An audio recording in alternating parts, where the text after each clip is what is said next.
My name is Jake Baxter. It's been a year since the world as I knew it blew up in my face, although I suppose it's wrong to say that. The world didn't blow up on its own. I blew it up. I destroyed it around me and walked away from the destruction. To speak my honor, I had some help in doing so. At least 60 rogues were paid in full. I only lit the fuse. My wife was one such cheater, and I took perverse pleasure in destroying everyone with her. Until my great awakening, I was a happy, unsuspecting husband, in love with my wife and delighted with our life together. Everything was going great. We had been married almost 5 years, and we had our own little house with good friends and neighbors I liked, great jobs and supportive families.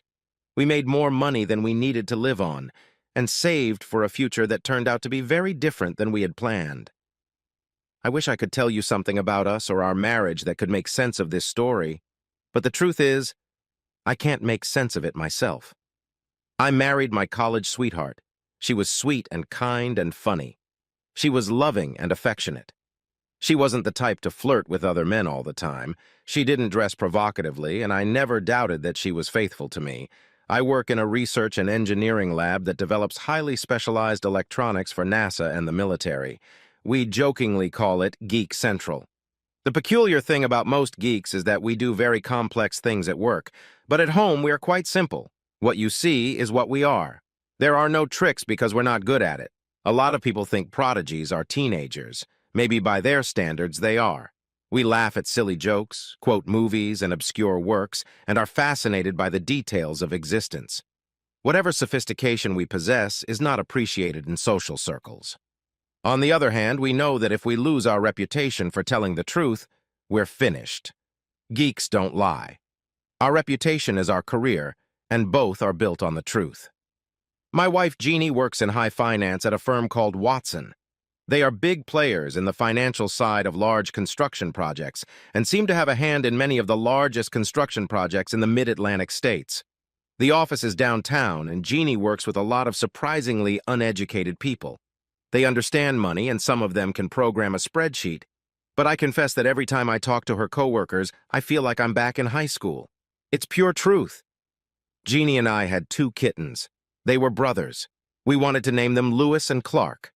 One of her coworkers very seriously said, "That's not bad, but you really should name them after someone famous. You know what I mean? They're the cool kids, and I'm invisible." Jeannie and her coworkers always work through all the options, and if it's not written down, it means nothing to them. I never liked it, but I always thought it was her job, but not her values. God, how wrong I was. Where geeks think individually and come together to test their ideas, financiers think collectively. They identify with the group. The only time they think as individuals is when they are looking for the next rung and trying to move up the ladder. I didn't like many of them, but I didn't really hate them until the very end. The first unpleasant feeling I had was at the Watson Christmas party. It was held at the Marriott Hotel across the street from my wife's office. Everyone was chatting freely, and half the time I didn't know whether I was talking to a coworker or their spouse. Drinks were flowing, and one day by chance, standing the bar, I overheard a woman say to another, "I have to walk past my work husband before I can do that." That was strange to hear. I wanted to turn around and see who was saying it, but instead I froze. A quiet voice in my head said, "Stop. Listen, don't say anything. Try to become invisible for just a moment." Well, we're all going on vacation for the next week, but I don't think it'll last until then. You know, it's a whole week without crossing the street. Both women laughed. "You can always have a little emergency with an account at work." That made them both laugh even harder. What did she mean by crossing the street? Did they think they would have to go back to work in the middle of the Christmas party or later? I didn't understand what I heard, but it bothered me. I remember thinking, boy, did I really marry the right woman. Whatever they think, it doesn't sound good. Then I let myself forget about it and went back to the party. I didn't think about it again for about the next 3 weeks. Friday night, I was coming up the carpeted stairs from our basement when I heard my wife say, "Okay, I'll get right on that." "Hey, what's a wife for anyway?" Then she laughed. "A wife? What the hell is that?" I rounded the corner just as Jeannie was hanging up the phone. "What could this all mean?" I asked. I did my best to say it without a hint of accusation. She nearly jumped in her seat. I surprised her. Oh, that was Henry Thomas. It's for work. 3 tomorrow I need to get to the office, and next week we'll be working late. An opportunity came up to put together a financing package for the new apartment complex they're trying to build on J Street. I was reminded of the conversation I overheard at the Christmas party. 3VY is like a little emergency co-account, I said. Jeannie laughed. Huh, I don't know if I'd call it an emergency, but it's too good an opportunity to pass up. We've both worked hard this year. I was hoping we could relax a little this month and spend more time together. Honey, don't be such a drag. You have to grab onto these things when they present themselves, or you'll lose them forever. I'll make it up to you. And what's all this talk about wife? I thought you were my wife. How many husbands have you had? A flash of shock flashed across her face. She didn't know I'd heard her. She tried to hide it behind a hasty smile. Just you, silly. That's how we talk in the office. We team up to work on projects and sometimes joke that we see more of our work partners than we see of our husbands and wives at home. It's just our little joke. That's what they say. Jeannie spoke confidently to the point of condescension. She was smiling, but her hands were shaking. I'll just come by tomorrow for a few hours to unwind the case, and then we'll spend the rest of the weekend together.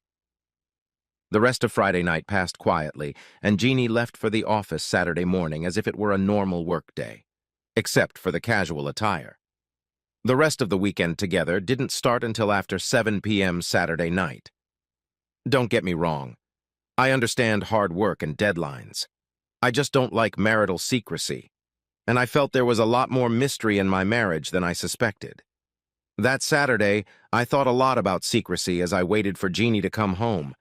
Even though I always told her stories about work or stories I had heard at work, I began to realize that she never told me about her work. It was as if she had two lives, one at work and one at home. I had never realized before how much she had shut me out of that part of her life. When my wife finally came home Saturday night, she went straight to the shower and I grilled steaks. I couldn't stop thinking about that remark in the phone call. Wife. Even if it was innocent, it made me cringe. I didn't like it one bit. Two phrases from that Christmas party kept echoing in my head. One was working husband, and the other was crossing the street. Was it literal or figurative? There were two buildings across the street from Jeannie's office. One was a large medical clinic. The other was a Marriott hotel. It struck me that many of the people at that Christmas party seemed surprisingly well-versed in this hotel. I kept telling myself that they probably went there for lunch and housed visiting clients, but in my disgusted mood, I kept envisioning a different scenario. The following week, I decided that I needed to get out of the lab and have lunch in my car. In the process of lunch, my car happened to be parked a block up the street from where my wife worked, and I just happened to have a great view of the street between her office and the Marriott Hotel. What I saw, I didn't like. At about 11:45 Monday morning, just before lunch, about a half-dozen couples, a man and a woman, crossed the street and entered the Marriott Hotel.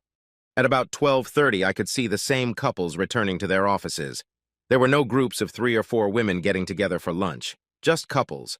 I didn't see my wife among them, but I wasn't happy. I saw the same thing on Tuesday, different couples, but the same behavior. I knew I couldn't walk into the Marriott and watch the lobby. Too many people would recognize me, not least my wife if she saw me there. I needed help. Never in my wildest dreams or nightmares did I think I would do what I did next. That same day, I hired a private investigator named Harvey Madison. I told him what I knew and what I needed to know, and then I gave him a picture of my Jeannie. He told me to do the most impossible thing imaginable. He said, "Don't think about it. Just go back to your life and act normal. It probably doesn't mean anything. And if it's something so unpleasant, you'll soon find out." I told him I really hoped I was wasting my money and went back to work. I had not wasted my money. Thursday morning, Harvey met me in his office to give me the bad news.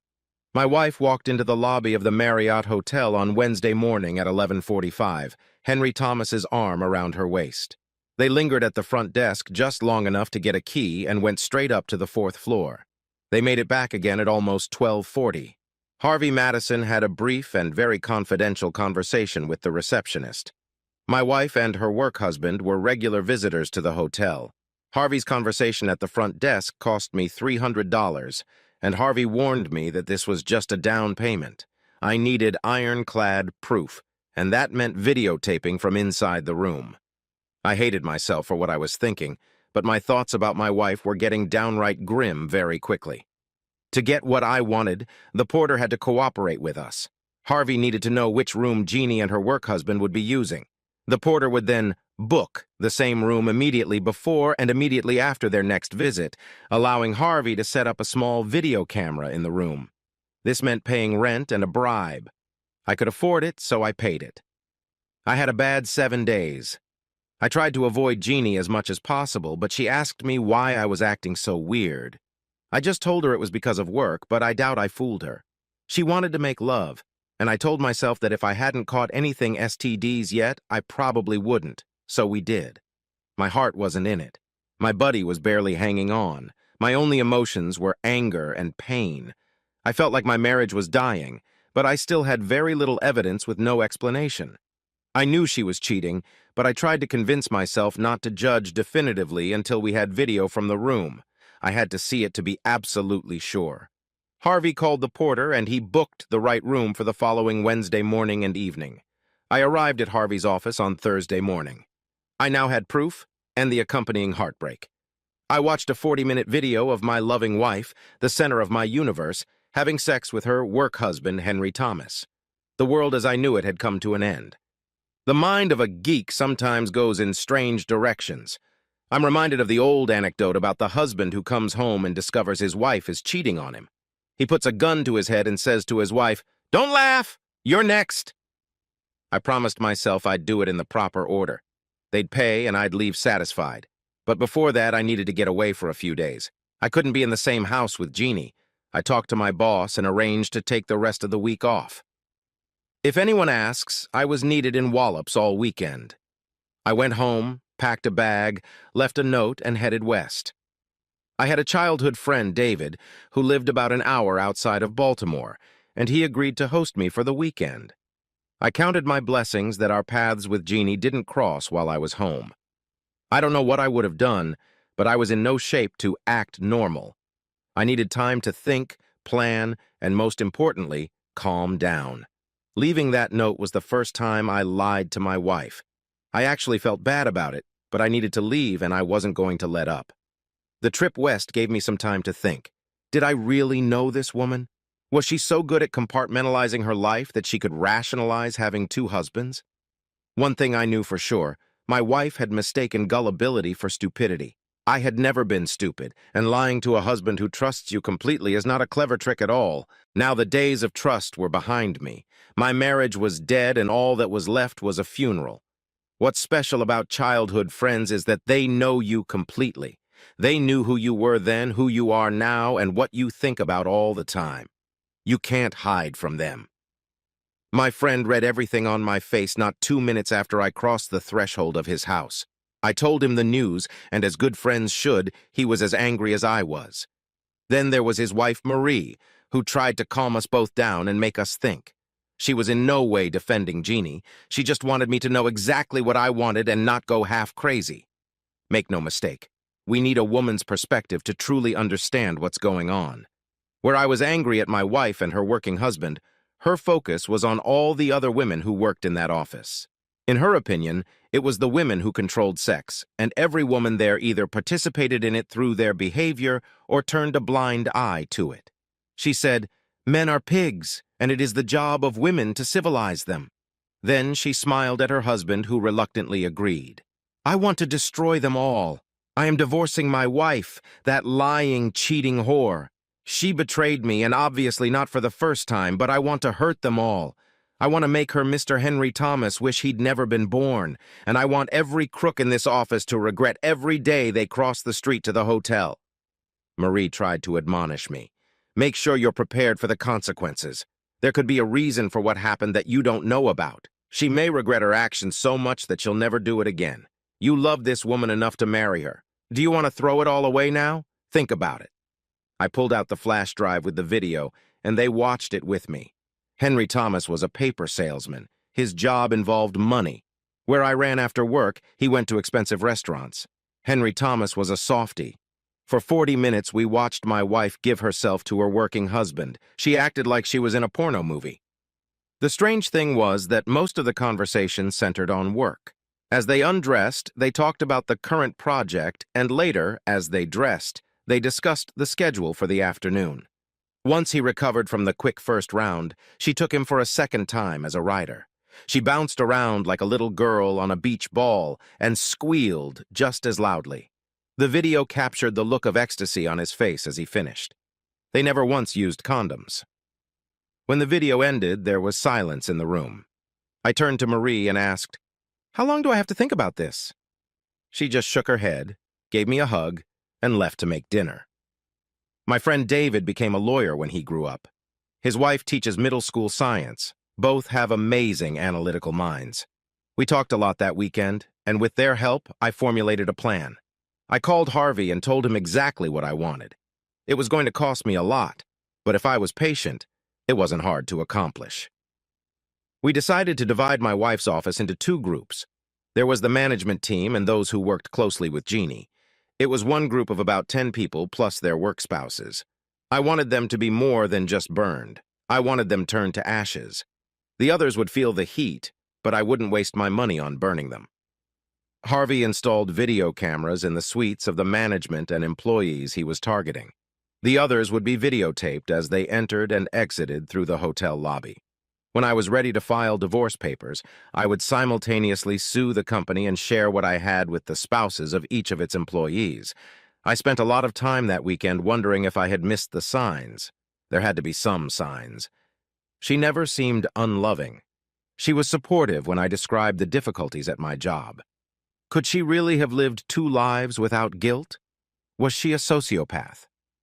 Her nervous reaction when I asked about the wife remark that first Friday told me that she distinguished right from wrong, or at least knew that her actions could have consequences.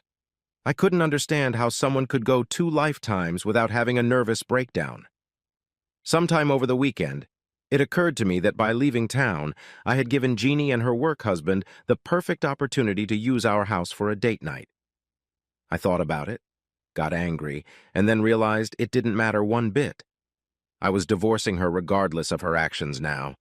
I'd keep her damn bed just in case, and I'd take what I wanted out of the rest. I prepared myself for the action ahead and drove home Sunday night. To save some money, we decided not to videotape any of the working spouses in their hotel rooms more than once. The exception would be my wife and her Mr. Thomas. This would cut down on the cost of booking rooms, and it would only amount to 2 hours a day for Harvey's people. As for Jeannie, I wanted to quash any claims that it was just a one-time thing. It only took 2 weeks to get everything I wanted. I hated those weeks. I know some will say, wasn't one time enough? Of course it was. But I wanted revenge on the whole office, on everyone who knew my wife was cheating and didn't say anything to me. And it took a little longer. Most working spouses seem to slip away once a week. Some cross the street more often, and some perhaps less often. We didn't catch them all, but enough for my plans. Jeannie and her work husband stuck to the every Wednesday schedule. I decided to work late often, but it wasn't enough. It was too painful to be at home. I organized another emergency trip to Wallops on Thursday, but I actually stayed at a hotel near work that night. Friday night, I drove west to visit David and Marie again, and then stayed at the hotel again on Monday night. Jeannie started complaining that I was ignoring her, and at least on my part, the relationship grew cold. She had no idea how frosty it was. For whatever reason, she tried to maintain a normal relationship at home, but I was of little use, and it started to show in her general behavior. I started sleeping in the guest room and leaving the house early. I may have had my own deadlines at work, too. Maybe she thought our marriage was in trouble, or maybe she bought my excuses, or maybe she just didn't care. Either way, it didn't stop her from having lunch on Wednesdays with her work husband. At any rate, their lunch breaks got longer. And as I learned, at least 2/3 of her company's employees cheated on their spouses, including most of the senior staff. I guess it's true what they say about fish rotting from the head. Months later, I realized that in the 3 videos I saw, they never once mentioned me. It didn't slander me. She didn't mention me at all. She didn't complain about me or need my protection. She wore her wedding rings, which made me even more angry, but it was as if I didn't exist. I was simply not considered in this part of her life. There was a sexual tenderness between the two partners, But in a strange way, there was no real intimacy. They were more than sex buddies, but less than lovers.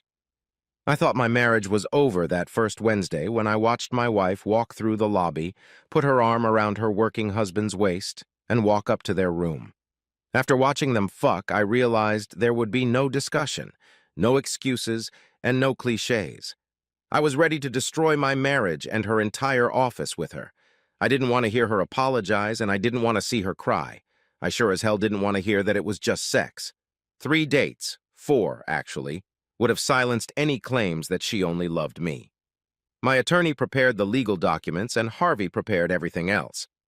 At 10 o'clock Monday morning, a special man entered the Watson office to serve Jeannie and Henry Thomas at their desks. He then entered the CEO's office and served the company. It seems almost ironic now, but the CEO of Watson was George Walker, and he was one of the crooks.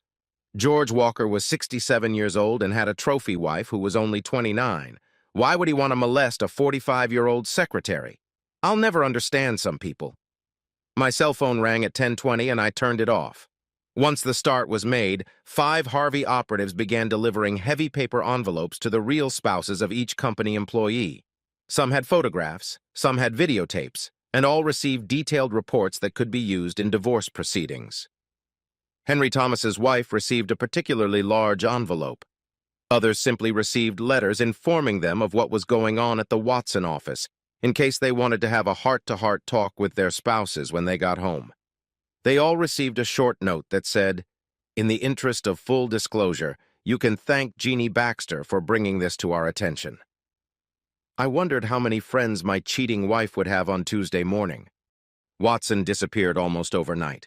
My lawsuit against the company was followed by at least 20 more. Divorces spread through the office like a firestorm. Even some marriages where we never found evidence of adultery didn't survive. Management tried to fire anyone who was tainted by scandal, only to be confronted with their own involvement in the mess. Those who were innocent left almost as quickly, hoping to preserve their own reputations.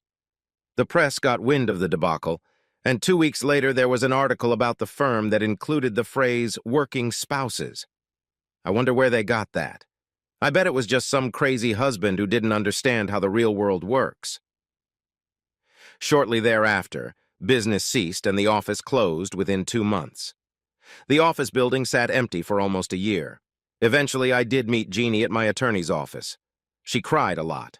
After weeks of angry messages mixed with denials, pleading, and bizarre attempts at bribery and negotiation, she finally took some responsibility for her situation. She said she immersed herself in the excitement and culture of high finance. I don't know what sex with her coworker had to do with finance, but it was definitely part of the culture. The apology didn't last very long, and eventually she said it was partly my fault for not discussing my concerns with her. Yeah, turns out it was my fault. Bullshit. You shouldn't have to remind your spouse not to fuck her work husband. More importantly, you shouldn't have to remind your spouse not to have a goddamn work husband at all. I never really understood Jeannie's infidelity, and she never adequately explained it to me. All I know is that she had changed. A clear-eyed and seemingly truthful girl interested in business had turned into a two-faced and supremely deceitful liar who seemed to live by the motto, "If he doesn't know, it won't hurt me." Harvey told me that they only got together on Wednesdays during lunch. They didn't use my absence from home that weekend as an opportunity to get together. She seemed to have some strange sense of a double marriage that limited her cheating but didn't eliminate it. Harvey tried to explain to me that he thought it was some kind of perverse bonding ritual. Watson had a depraved corporate culture where building a team meant fucking your coworkers. There was even some kind of perverse fidelity at play, where employees only had sex with one person, and it was usually the person they worked most closely with. Harvey thought they believed they were simply smarter and superior to everyone else. Whether it was a shared secret that led to the risks they shared together or a warped social contract, I never understood. I wish I could say I stopped understanding either, but I never stopped caring about my marriage to Jeannie or the circumstances that led to my divorce from her. I could have spent my life trying to understand these people, or I could have just walked away. I chose the latter. I got my revenge, but it didn't quite work out the way I planned. I won my lawsuits, but the company's accounts were empty, and Henry Thomas had lost almost everything in the divorce. My own actions made the company and Thomas unable to pay the lawsuits against them. How's that for irony? My wife lost her job and was demanding alimony when I divorced her. My attorney argued that her unemployment was a direct result of her infidelity, which led to the divorce, and she did not get alimony. Even the abusive, cheating spouses resented me for ruining their lives with an unpleasant truth. They seemed to blame me almost as much as their cheating spouses. It's a big city. I can live without their love, but I didn't see this coming. One injured spouse surprised me more than the others. Sheila Thomas approached me at the bar one night. She was amazingly attractive, and that should have been more than enough for any man. I was still drinking my first beer. She introduced herself, sat down next to me, and put her hand on my crotch. Well, she had my attention. I'm divorcing my husband, but I want revenge even more. I want to tell him that I slept with his whore's husband. Will you help me do that, Mr. Baxter? How about it, Jake? Will you defile me and help me humiliate the man who fucked your wife? I wasn't sure what I thought of the word humiliate, but I decided I would help her, and I did what I could. And I did just that until late at night. I told you I slept in the guest room for 2 weeks before servicing my wife, so I was due some compensation. I finished 5 times that night. I felt dehydrated and needed to drink water every hour. When leaving early the next morning, Sheila said she was heading home to rub it on her husband's face. I reminded her that I had rubbed it on my face with it earlier in the night, and I would love to rub it on my face again. She laughed and promised that I would do it soon. Jeannie's family was furious and mad at me for a while, so I sat them down and showed them the video. They cried, apologized, and cried again, but not much anymore. In the end, they didn't hold me responsible for the divorce, even though they tried to convince me to give her a second chance. I couldn't. There was no forgiveness in me, and for the life of me, I couldn't remember her asking me to forgive her. She turned my heart to stone, and it stayed that way for over a year. At some point during the divorce, as I was telling my friends at work about what had happened, it occurred to me that all my skills came to naught when I needed to catch my cheating wife. I'm an expert in high-tech electronics, but she was caught while eating a sandwich in a parked car, a bribe to the porter, and some miniature video cameras you can buy online. I also thought about how easy it was to catch them and how easily they could hide it. I overheard 2 conversations, and it worked.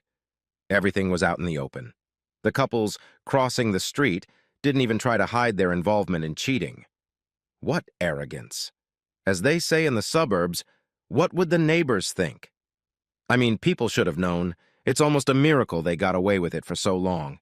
I began to wonder, did the world I lived in bear any resemblance to the world around me? Did everyone did? Where I worked, anyone who called themselves a player was unmarried and only dated their right-hand man. So I realized I was sitting at the geek table again, trying to understand the cool kids. I do see Jeannie on the streets or in stores from time to time. I don't stop to talk to her, and I don't know what she's doing. When she sees me, she looks like she wants to cry. I never look at her for long. The sight of her still breaks my heart. I turn away, and she knows better than to come near me. I am no longer the man she married. The life I knew is gone, and I'm starting over. Like I said, I lit the fuse and blew it. Little did I realize that the shrapnel would tear my own heart to pieces.